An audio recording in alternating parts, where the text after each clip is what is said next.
સુરત મહાનગરપાલિકાના બજેટને લઈ વરાછાના ધારાસભ્ય અને પૂર્વ મંત્રી કુમારભાઈ કાનાણીએ તીખા સવાલ ઉઠાવ્યા છે. પાલિકા કમિશનરને ઉલ્લેખીને લખાયેલા પત્રમાં તેમણે શહેરની અનેક ગંભીર સમસ્યાઓ તરફ ધ્યાન દોર્યું છે. પૂર્વ મંત્રી કાનાણીએ ખાસ કરીને બસોમાં મહિલાઓની સુરક્ષા મુદ્દે ચિંતા વ્યક્ત કરી છે. તેમણે જણાવ્યું કે જાહેર પરિવહનમાં મુસાફરી કરતી મહિલાઓની સુરક્ષા માટે પાલિકાએ કયા પગલાં લીધા છે તે બાબતે સ્પષ્ટતા જરૂરી છે. સ્માર્ટ સિટીનો દાવો કરતું સુરત શહેર જો મહિલાઓ માટે સુરક્ષિત ન હોય તો તે ચિંતાજનક બાબત ગણાય. આ સાથે જ ચોમાસા દરમિયાન દર વર્ષે ખાડીપુરની સમસ્યા સર્જાતી હોવા છતાં તેને કાયમી રીતે હલ કરવા કોઈ યોગ્ય આયોજન થતું નથી તેવો આરોપ પણ પત્રમાં કરવામાં આવ્યો છે. ખાડીઓના કારણે આસપાસના વિસ્તારમાં ગંદકી, મચ્છરનો ઉપદ્રવ અને ખાડીપુરથી લોકો ભારે ત્રાસી ગયા હોવાનું પણ તેમણે જણાવ્યું છે. કુમાર કાનાણીએ કહ્યું કે સ્માર્ટ સિટી, મેગા સિટી અને દેશના નંબર 1 શહેર તરીકે ઓળખાતી સુરતમાં આવી મૂળભૂત સમસ્યાઓ યથાવત રહેવી શરમજનક બાબત છે. બજેટમાં મોટા દાવા થાય છે પરંતુ જમીન પર તેનો અસરકારક અમલ દેખાતો નથી તેવો પણ તેમણે આક્ષેપ કર્યો છે.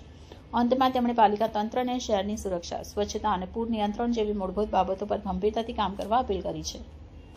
આપના તરફથી પાલિકા કમિશનરને પત્ર.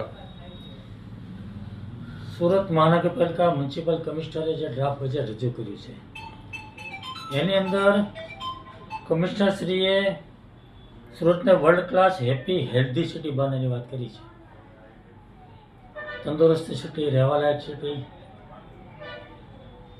આ વાત જેમણે કરી છે બજેટની અંદર, તો મને એ વાતની ચિંતા થઈ કે રહેવાલાયક સિટી તો ક્યારે બનશે. સુરત શહેરની અંદર દર વર્ષે ખાડીપુર આવે છે. લાખો લોકો હેરાન પરેશાન થઈ જાય છે, બેઘર થઈ જાય, ઘર છોડી ભાગી જવું પડે છે. તંત્ર બી પરેશાન થઈ જાય છે. જ્યારે પૂર આવે ત્યારે ચર્ચાઓ થાય છે, વાતો થાય છે, મિટિંગો થાય છે, આયોજન થાય છે. ખાડીપુર કેવી રીતે બંધ થાય, ખાડીના ત્રાસમાંથી લોકો કેવી રીતે મુક્ત થાય, ખાડીની ગંદકી, ખાડીપુર, મચ્છરોનો ત્રાસ જે રીતે લોકો સહન કરી રહ્યા છે એમાંથી કેવી રીતે મુક્તિ મળે, એનું કોઈ આયોજન આ બજેટમાં નથી થયું. બીજી હેલ્ધી સિટીની વાત છે, તંદુરસ્ત સિટી કેવી રીતે બનશે. આજે આપણે જોઈએ છીએ રેડ પડે છે આરોગ્ય વિભાગની. બેફામ નકલી ખાદ્ય પદાર્થો, ભેળસેળ પદાર્થો બની રહ્યા છે અને લોકો ખાઈ રહ્યા છે. કાર્યવાહી શું થાય છે? રેડ પડે, દંડ થાય, સેમ્પલ ફેલ થાય. એકાદ દિવસ કદાચ પોલીસ કેસ કરે કોઈકમાં તો એકાદ દિવસની અંદર જામીન મળી જાય, છૂટી થાય, ધંધો શરૂ થાય છે. કઈ દુકાન બંધ થઈ, કોના ધંધાઓ બંધ થયા ડુપ્લિકેટના. એટલે હેલ્ધી સિટી કેવી રીતે બનશે એની કોઈ ચિંતા નથી. મારો વરાછા રોડ 45-50 વર્ષથી 50 વર્ષથી રહેણાંક વિસ્તાર છે.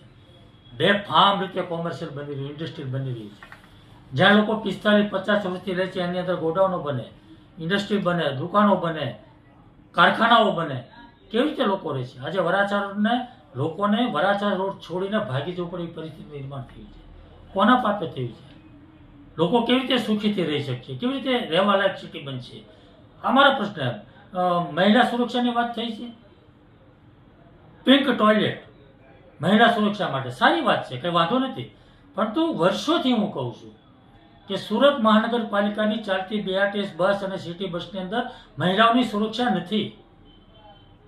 અનેક વાર છેડતીના બનાવો બને છે, વિડીયો વાયરલ થાય છે. તો મેં અનેક વાર કીધું છે કે મહિલાઓ માટે બસ અલગ હોવી જોઈએ. એમાં કોઈ મહાનગરપાલિકાને ₹1 ખર્ચો નથી. કામરેજથી સ્ટેશનની રૂટની 50 બસ ચાલે છે, 10 બસ એમાંથી મહિલાઓની બનાવવાની છે, મહિલાઓ માટે અલગ. એમાં કંઈ ખર્ચો નથી, કંઈ નથી, છતાં પણ થતું નથી. મહિલા સુરક્ષાની વાતો કેવી રીતે થાય છે? ખાલી ટોયલેટ બનાવવાથી મહિલાઓની સુરક્ષા બની જશે? તો આ વાત જે મારી છે, જે મુદ્દાઓ છે એ બજેટની અંદર સમાવેશ નથી થયો. એટલે બજેટની અંદર સમાવેશ થાય અને એનું આયોજન થાય અને એનું વ્યવસ્થિત આયોજન કરી એનું નિરાકરણ થાય એવી મારી આ વાત છે.